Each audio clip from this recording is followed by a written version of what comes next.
Today, I will open the doors to a hidden world of fear. A world I've spent years exploring and decoding. The truths you're about to hear aren't myths or imagination. They're the kind that make your mind question its own sanity. Close your eyes and listen. Step into the world of fear. I've spent years studying the secrets you're about to experience. Are you brave enough to face them? Step closer, if you dare, and let the unknown speak to you.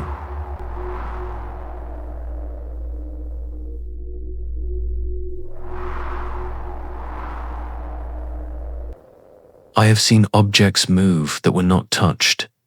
They seem to fall into the category of poltergeist manifestations. Carl Jung, one of the greatest psychologists in history, uttered these chilling words. He was no ordinary man of faith or superstition. He was a scientist of the mind. And yet, he admitted what so many of us secretly fear, that sometimes objects move, sounds erupt, shadows fall, and none of it can be explained by logic. Jung believed these were not illusions, not tricks of the eye. They were real, manifestations of something unseen. What if these forces are not just random?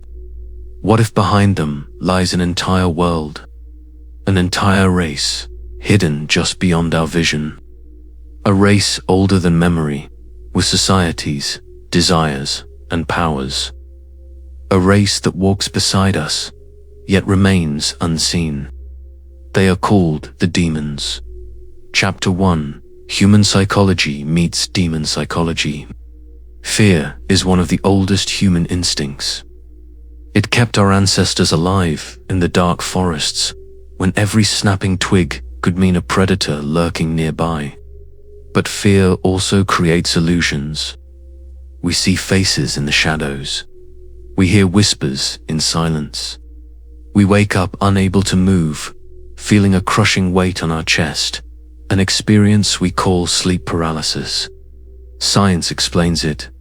The body frozen between sleep and waking, the mind half dreaming, half aware. But folklore whispers another explanation. It says this paralysis is not a dream at all. It is the hand of a demon pressing down on you, testing you, feeding on your helplessness.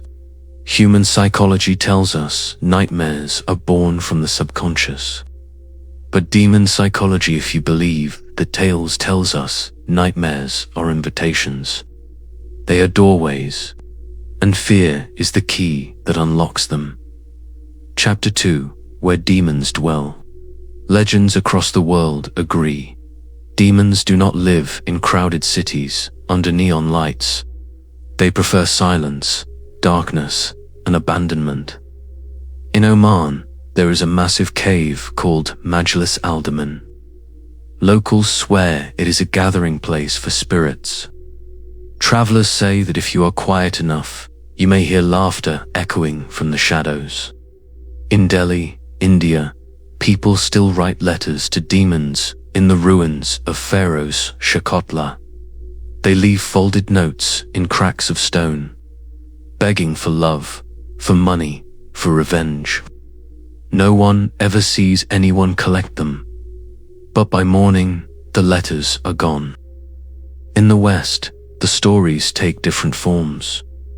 Haunted castles in Scotland, forests in Germany where people vanish without trace, lonely crossroads in America where travelers swear they've seen figures waiting in the dark. Different cultures, different names, but always the same truth. The demons live where fear lives. Chapter 3: The Society of the Demons. The demons are not aimless shadows. They are said to have tribes, families, and kings. Some live in deserts, some in seas, some among us, in places we would never imagine. They marry. They fight wars. They form alliances. They love and they hate, just like us. But unlike us, their lives are invisible. And when their lives touch ours, the results can be terrifying. Some claim to have taken demon lovers. A man who wakes up with scratches on his back. A woman who swears she hears her name whispered every night. Are these hallucinations? Or signs that a demon has chosen them? Human psychology would call it obsession, projection, or psychosis. But folklore says, this is the jealous love of the demon. They do not share. They do not let go. Chapter 4. The powers of the demons. The demons are masters of the unseen. They can change shape into snakes slithering through your garden, dogs watching with eyes too human, or even strangers who look almost normal. Almost, they fly with incredible speed. Ancient stories speak of a throne carried across lands in a blink of an eye. But their most chilling power is not of body, it is of mind. They enter thoughts. They whisper in dreams. They twist desires. The sudden urge to jump from a height. The sudden thought of violence. The temptation you cannot explain. Psychologists call these intrusive thoughts, but believers call them demon whispers. And when whispers grow louder, they say the demon no longer stays outside. It enters. It possesses. Chapter 5. Encounters and possessions. Stories of possession are found in every culture. In Islam, people undergo Ruqya ritual recitations to drive out the demons. In Christianity, priests perform exorcisms against demons. In Hindu traditions, tantric chants are used to force spirits to leave. The methods differ, but the belief is the same. When the unseen takes hold of the human body, the human is no longer in control. Imagine a girl's voice suddenly turning deep and inhuman. A boy's eyes rolling back white as he screams verses no child should know. Families watch in terror, not sure if they are seeing mental illness or the grasp of something far darker. Some possessions end with rituals, some never end at all. The victim lives their whole life as if sharing their body with a shadow. Chapter 6. Human mind or demon mind. Here is where the mystery deepens. Carl Jung believed the human mind is vast, with unconscious forces that shape our reality. But he also admitted that some events go beyond psychology. Objects moving, knocks on walls, voices with no source. Were these just the mind, or proof of another race living parallel to us? The demons are said to feed on emotions. Fear, anger, lust, despair. The more we feel, the stronger they grow. Is this not what psychology also teaches? That suppressed emotions shape our dreams, that trauma creates shadows in our minds. Perhaps the demons are not separate from psychology. Perhaps they are its mirror, the external face of our internal fears. Chapter 7. Cultural echoes. Every culture has its name for them. In Islam, they are beings of smokeless fire, free-willed, some good, some evil. In Christianity, they are demons, fallen spirits. In Jewish lore, Shedem beings half shadow, half flesh. In Hinduism, Bhut Preta or you. In Buddhism, restless spirits bound by karma. And in the modern world, they live in stories shared on Reddit, on YouTube channels, on late-night podcasts where people whisper about voices at night, about cold hands on their skin, about the shadows standing in their room at 3 a.m. Technology changes, beliefs change, but the stories remain the same. Chapter 8. The truth revealed after years of research behind the demon, among demons. Just as there are both good and evil humans, there are also good and evil demons. These entities, like us, live with their own societies, beliefs, and desires. Some demons are good. They pass by us silently, help us in times of need, and provide support during moments of danger. They can bring peace, calm storms, guide the lost, and heal the wounded. Like good people, they seek to maintain balance in the world. But some demons dwell in the darkness, those who draw power from fear, anger, and pain. These demons are symbols of chaos, seeking to exert control over humans, desiring to manipulate us for their own satisfaction. They feed on our fear, distort our emotions, and often control our thoughts. Evil demons are like hunters in an invisible realm. They search for prey, exploit their victims, and break their spirits. Their power comes from the suffering they create in humans, and they typically prey on the weak, those overwhelmed by fear and sorrow. However, many are unaware that despite their supernatural abilities, demons are not as advanced as humans. Some demons possess special powers, shape-shifting, controlling elements, flying through the air, but their mental capacity is not like that of the human mind. Though their minds are ancient and mysterious, they are not as advanced as the human brain. God created the human brain as the most powerful force on earth. The power of the human brain goes beyond limits, having the ability to create, reason, and shape reality. Despite all their supernatural abilities, demons cannot keep pace with this kind of intellect. They cannot understand the complexity and depth of the human mind.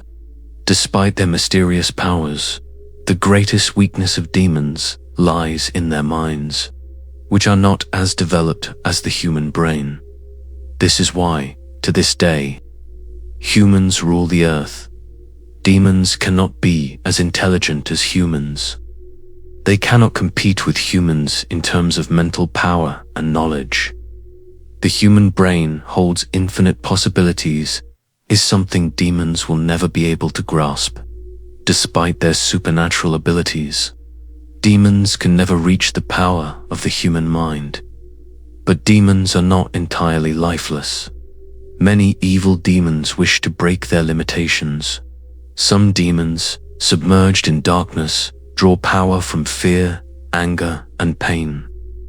They desire to create chaos and increase their power by controlling the minds and emotions of humans, hoping to bring misery to the world. The terrifying truth is, demons do not only influence human physical strength or emotions, they play with human minds, seeking to control their feelings, thoughts, and actions. When the dark powers of demons combine with these invisible forces, they destabilize not only individual lives, but the entire world. Some demons have begun to acquire power that can unlock all the secrets of the human mind. They will be able to control human thoughts, emotions, and irrational behavior, using them for their own purposes. Around the world, such powerful demons have been influencing humans, stealing their essence and turning them into puppets under their control. They manipulate governments, societies, and human minds, using them to create wars and bloodshed, where rivers of blood and death flow. Demons desire to acquire power where they can establish their existence and strength among humans. They use humans to harm others, seeking dominion, until one day humans will believe this world is no longer fit for them, but for the demons to rule. This is their long-term plan for domination. They enter various places to draw power from human creations, especially in major institutions where advanced research and scientific discoveries occur.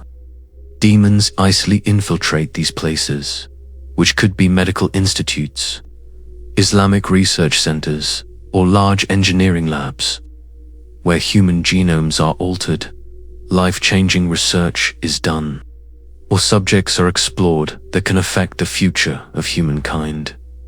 They are gradually creating their own domain, stealing knowledge from human work and gaining power from new discoveries and research. In this way, the earth will slowly fall under their control, and eventually, the existence of humankind will face peril. Chapter 9. The Night Whisper. Now, as you lie in your bed, the lights off, the silence deep, ask yourself, why do humans across the world, across centuries, always imagine something watching them from the dark? Is it only our psychology, our brain playing tricks in the night? Or is it the demon feeding on our fear, touching our dreams, living just beyond our sight? Carl Jung once said, "The unseen is a challenge for the human mind." Perhaps it is more than that. Perhaps it is a truth we are too afraid to face. So tonight, when you hear a creak in the silence, when you feel the air grow colder, when you sense someone watching you from the shadows, remember this: it may not be your imagination. It may be the demon, waiting, listening, closer than you dare believe.